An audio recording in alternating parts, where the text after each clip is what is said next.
Assalamualaikum warahmatullahi wabarakatuh. Perkenalkan, nama saya Aisyah Aulia Halmi dari kelas PTIKB dengan NIM 20020950100105. Saya akan membawakan materi mengenai memori virtual mata kuliah sistem operasi komputer. Pertama, kita akan membahas mengenai latar belakang. Memori virtual adalah teknik yang memisahkan memori logika user dari memori fisik. Menyediakan memori virtual yang sangat besar diperuntukkan untuk programmer bila tersedia memori fisik yang lebih kecil. Programmer tidak perlu khawatir jumlah memori fisik yang tersedia, sehingga dapat berkonsentrasi pada permasalahan program. Memori virtual biasanya diimplementasikan menggunakan demand paging atau demand segmentation juga digunakan, tetapi algoritma segment replacement lebih kompleks daripada algoritma page replacement karena segmen mempunyai ukuran yang bervariasi. Selanjutnya adalah demand paging. Demand paging adalah sistem paging dengan swapping. Page diletakkan di memori hanya jika diperlukan. Hal ini menyebabkan kebutuhan input atau output lebih rendah, kebutuhan memori lebih rendah, respon lebih cepat, dan lebih banyak user yang menggunakan. Untuk membedakan antara page pada memori dengan page pada disk, digunakan valid-invalid bit. Tabel page untuk page yang berada di memori di set valid, sedangkan tabel page untuk page yang tidak sedang di memori ada pada disk di set invalid. Apabila tidak ditemukan frame bebas, maka dilakukan page replacement, yaitu mencari beberapa page di memori yang tidak digunakan, kemudian dilakukan swap out ke backing store. Terdapat beberapa algoritma page replacement di mana performansi algoritma diharapkan menghasilkan jumlah page fault minimum. Beberapa page kemudian dibawa ke memori beberapa kali. Selanjutnya kita akan membahas mengenai page replacement.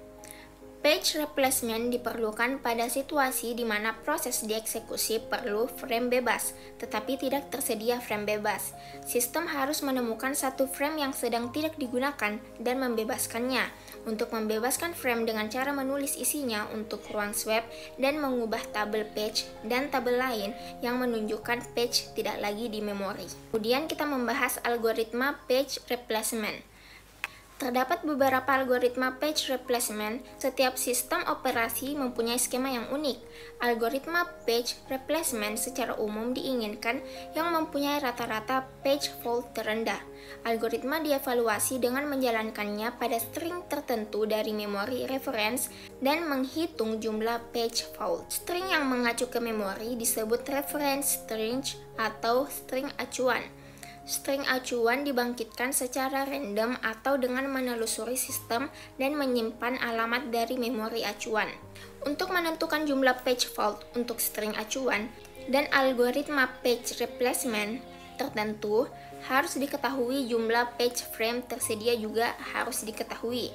Semakin tinggi jumlah frame, lebih tinggi, semakin rendah jumlah page fault. Selanjutnya adalah algoritma FIFO. Algoritma FIFO merupakan algoritma paling sederhana.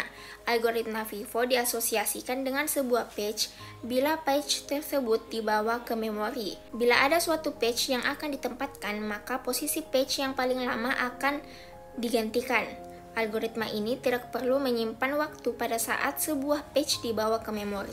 Kemudian kita akan masuk membahas algoritma optimal. Algoritma optimal merupakan hasil penemuan dari Belady's anomaly. Algoritma ini mempunyai rata-rata page fault terendah.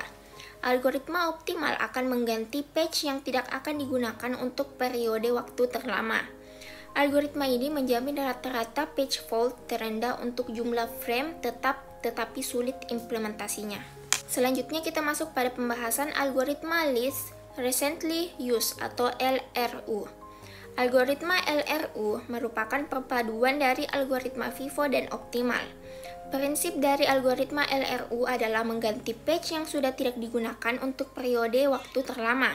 Untuk mengimplementasikan algoritma LRU digunakan dua model, yaitu yang pertama counter, yaitu setiap entry table page diasosiasikan dengan sebuah time of use dan sebuah clock logika atau counter ditambahkan ke CPU. Kemudian yang kedua stack, yaitu stack dari nomor page diatur. Selanjutnya kita membahas alokasi frame. Alokasi frame berhubungan dengan mekanisme alokasi sejumlah memori bebas yang tetap di antara beberapa proses. Meskipun terdapat beberapa variasi pengalokasian frame bebas ke beberapa proses, tetapi strategi dasar jelas yaitu proses user dialokasikan untuk sembarang frame bebas. Jumlah minimum frame per proses ditentukan oleh arsitektur di mana jumlah maksimum tergantung jumlah memori fisik yang tersedia. Jumlah minimum frame ditentukan oleh arsitektur instruction set. Bila terjadi page fault sebelum eksekusi instruksi selesai, instruksi harus di-restart, sehingga tersedia frame yang cukup untuk membawa semua page yang berbeda di mana sembarang instruksi dapat mengacu. Kemudian, alokasi global dan alokasi lokal. Global replacement mengizinkan suatu proses untuk menyeleksi suatu frame yang akan dipindah dari sejumlah frame, meskipun frame tersebut sedang dialokasikan ke proses yang lain. Pada local replacement, jumlah frame yang dialokasikan untuk proses tidak berubah. Setiap proses dapat memilih dari frame-frame yang dialokasikan untuknya.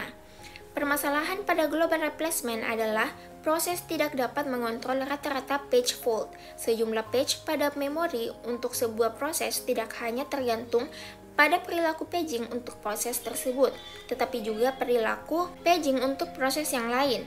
Bagaimanapun, karena algoritma global replacement menghasilkan throughput yang lebih besar, metode ini sering digunakan. Kemudian kita akan membahas tracing, yaitu kegiatan aktivitas paging yang tinggi disebut tracing. Sebuah proses mengalami tracing jika menghabiskan lebih banyak waktu untuk paging daripada eksekusi. Efek tracing dapat dibatasi dengan menggunakan algoritma lokal atau priority replacement. Sekian penjelasan dari saya, kurang dan lebihnya mohon dimaafkan. Wassalamualaikum warahmatullahi wabarakatuh.